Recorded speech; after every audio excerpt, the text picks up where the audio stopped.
The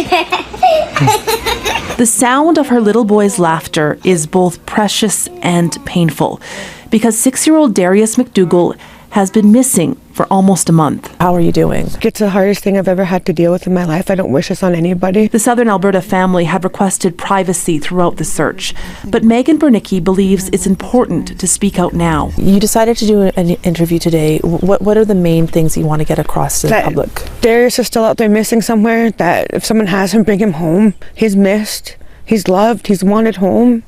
It's been just over a week and a half since RCMP say a little boy wandered from his campsite. Darius Macdougall's family feeling tortured by the reality there are no answers as to where he is or what happened. He disappeared during what should have been an ordinary family camping trip. A 6-year-old boy named Darius Macdougall walked away from a campsite more than a week ago and never came back, leaving a quiet wilderness full of questions and a family shattered by a sudden, impossible absence. Hit the subscribe button and turn on your bells now to get first-hand updates on this story and others as new information becomes available. 6-year-old Darius Macdougall wandered from a campsite over a week ago. The simplest sentence, "A small child left a campsite and did not return," carries with it a cascade of consequences that no family ever expects to face. When a child vanishes in the outdoors, time becomes both ally and enemy. Search teams race to cover ground and take advantage of the first critical hours, while parents and relatives descend into a grief that is equal parts fear and frantic hope. In Darius's case, the timeline began on a day that was meant for fresh air and family company. The boy, described by authorities as 6 years old, was part of a larger family group camping in a backcountry area. When he failed to return from a walk, his relatives reported him missing. That single act, intended or accidental, short or long, set off a chain reaction of organized searches, community vigils, news alerts, and endless questions about what could have happened in the hours and days that followed.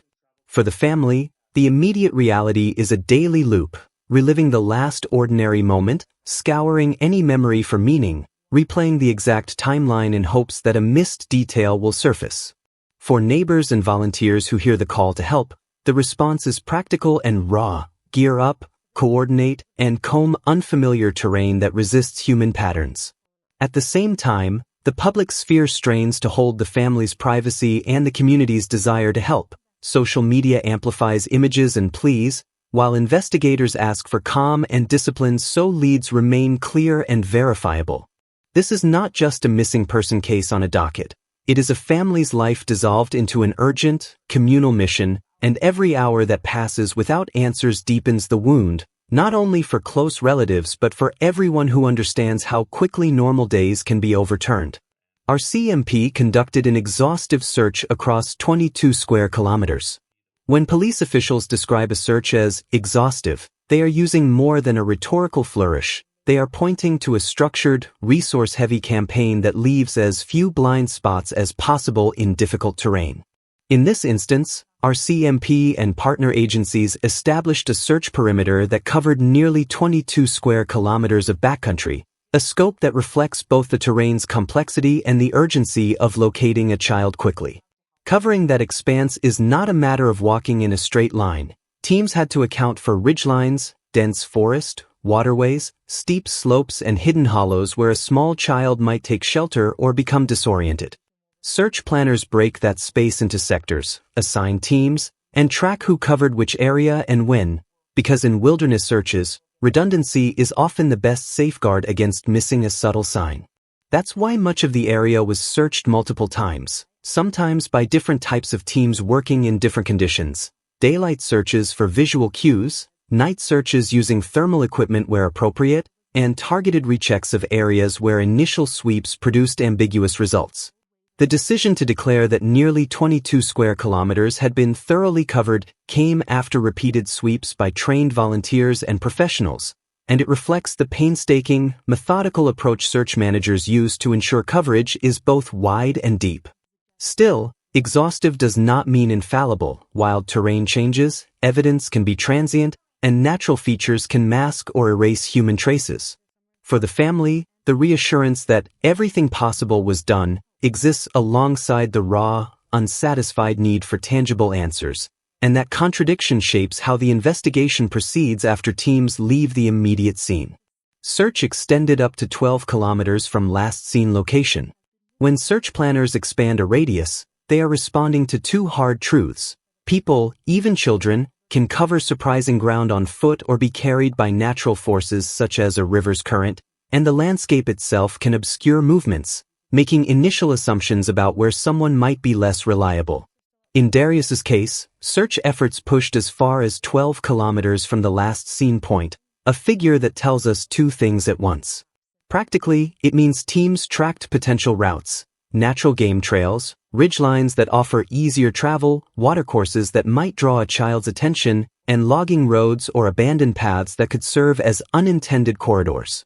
Operationally, it means search managers were prepared to rotate teams through a far wider area than where the disappearance was first reported, recognizing the unpredictable dynamics of backcountry movement.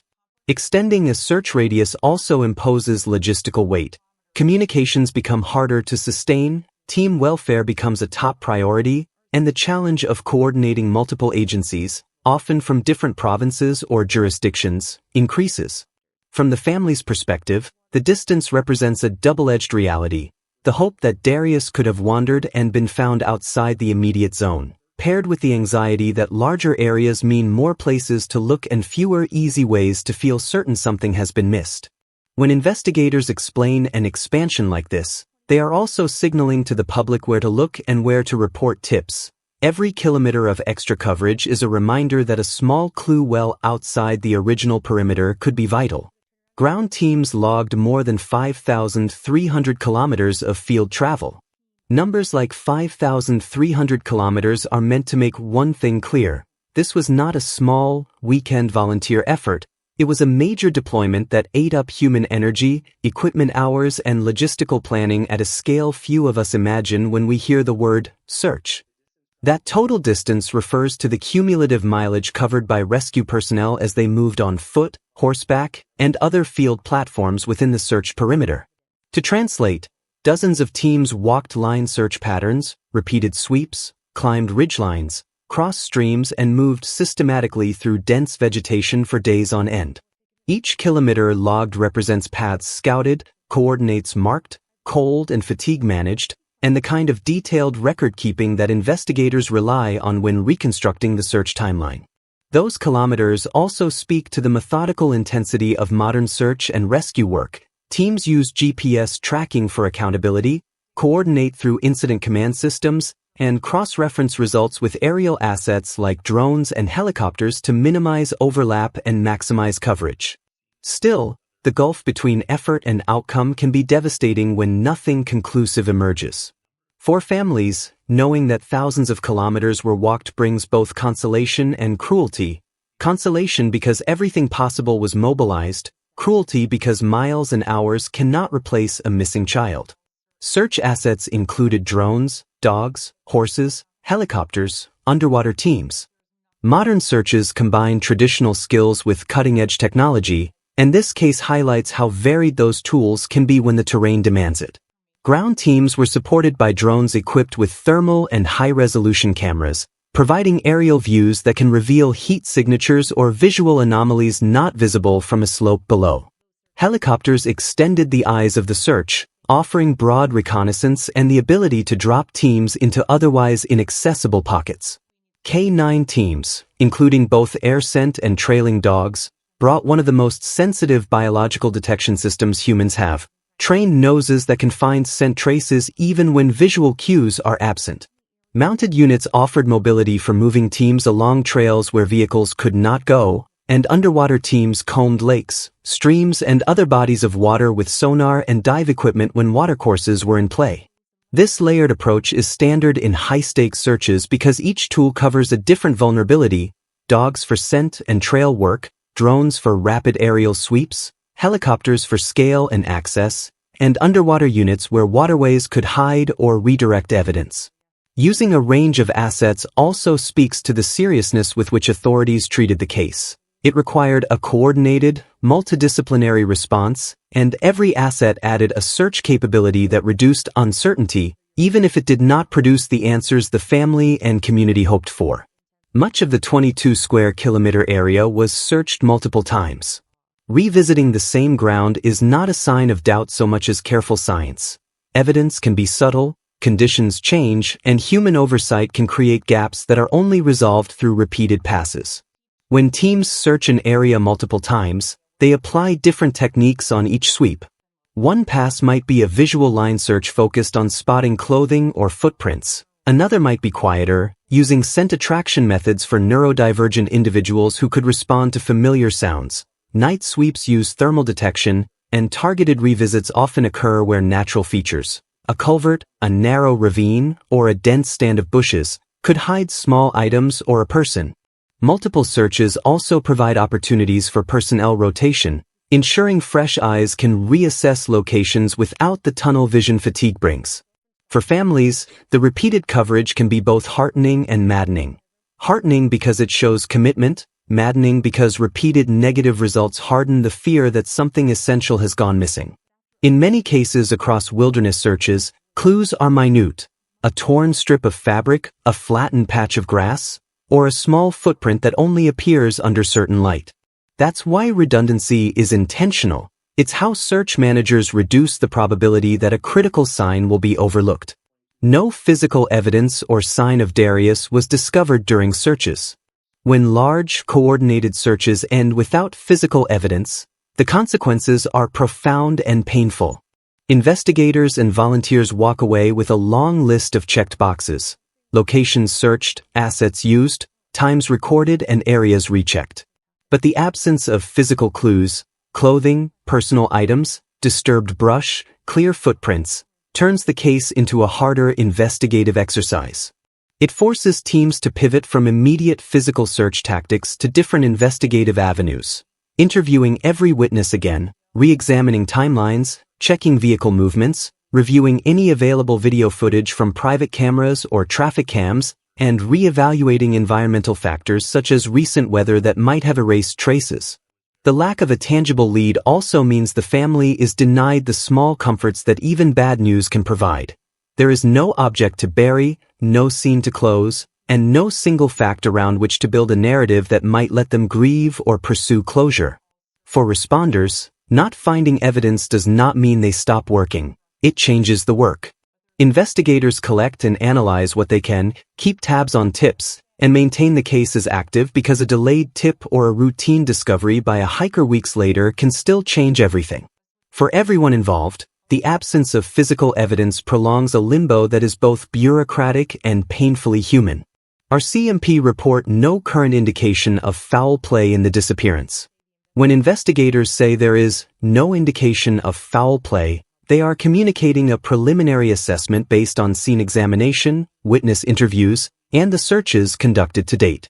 That statement is important because it sets public expectations and narrows but does not close investigative avenues.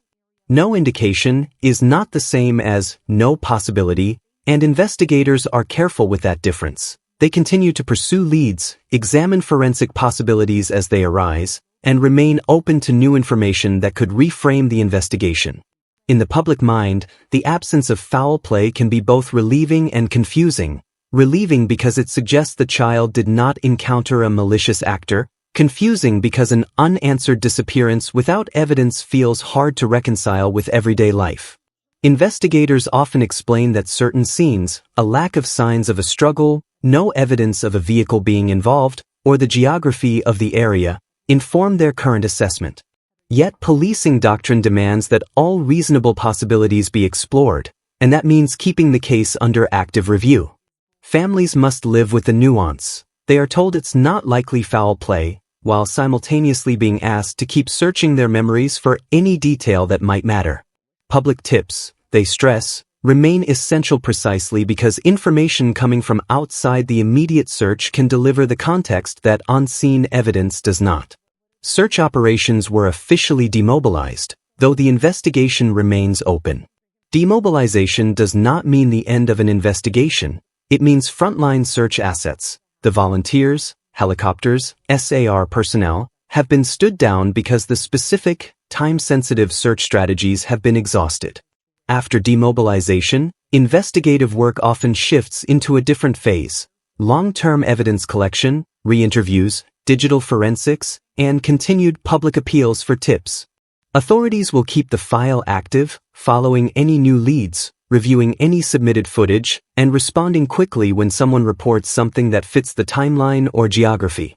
For the family and community, demobilization is an emotional cliff. The visible surge of people and equipment dries up, leaving a quieter, lonelier effort that is harder to sustain in public view. Officials usually emphasize that demobilized search teams remain available if the investigation warrants a renewed field response, and they continue to ask the public for help. Community vigils and local outreach groups often fill the gap, keeping awareness alive and encouraging anyone who was in the area at the time to come forward with anything, however small it might seem. Demobilization is a tactical choice, but it does not mark the end of care, attention, or investigative urgency. Authorities appeal to the public for tips to advance the investigation. When institutional resources are demobilized, the public becomes the most important asset. Authorities appeal for tips because even the smallest detail from a camper, hiker, or motorist can change the course of an inquiry. Investigators ask people to think about anything they saw on the relevant dates: vehicles parked in odd places, people off trails, unfamiliar sounds, or even images captured on dashcams and trail cams. Tips can come in slowly and be fragmented. Investigators expect that and rely on methodical triage to verify and cross-reference every lead. They also provide clear channels for information, local RCMP detachment numbers, Crime Stoppers hotlines, and secure online reporting options, because anonymous or delayed tips are sometimes the ones that finally break a case. For the family, each public appeal is a plea for time and attention, the hope that someone, somewhere, will recall a detail that had previously seemed insignificant. And for communities, the call to help often turns into coordinated efforts, volunteer canvases, shared flyers, vigils, and social media groups that maintain visibility. The investigative message is clear: the physical search may have been paused in the field, but the case is not closed. A single tip can still turn uncertainty into answer, and until that happens, every properly routed piece of information matters. This is a story that's about more than terrain and tactics. It's about a family whose life was reshaped in a single, terrifying moment, and a community that poured itself into a desperate attempt to find a child. The scale of the response, dozens of teams, hundreds of volunteers, specialized equipment, and thousands of kilometers walked, shows the intensity of the search and the depth of the need for answers. Yet even with an exhaustive effort covering 22 square kilometers, extending up to 12 kilometers from the last seen spot, and logging more than 5,300 kilometers of ground travel, no physical evidence was found, and authorities say there is no current indication of foul play. The operation has been demobilized, but the investigation remains open, and investigators are urgently asking the public for any tips that might move the case forward. For families living through similar nightmares, this case is a stark reminder that exhaustive searches can still leave questions unanswered, and that public information, the small remembrances and the seemingly trivial details, can be the difference between unresolved loss and the answers they so desperately need. If you have information that could help, contact the Crowsnest Pass RCMP or the local tip lines referenced by investigators. Your call could change the direction of this investigation and give a grieving family the longed-for clarity they deserve.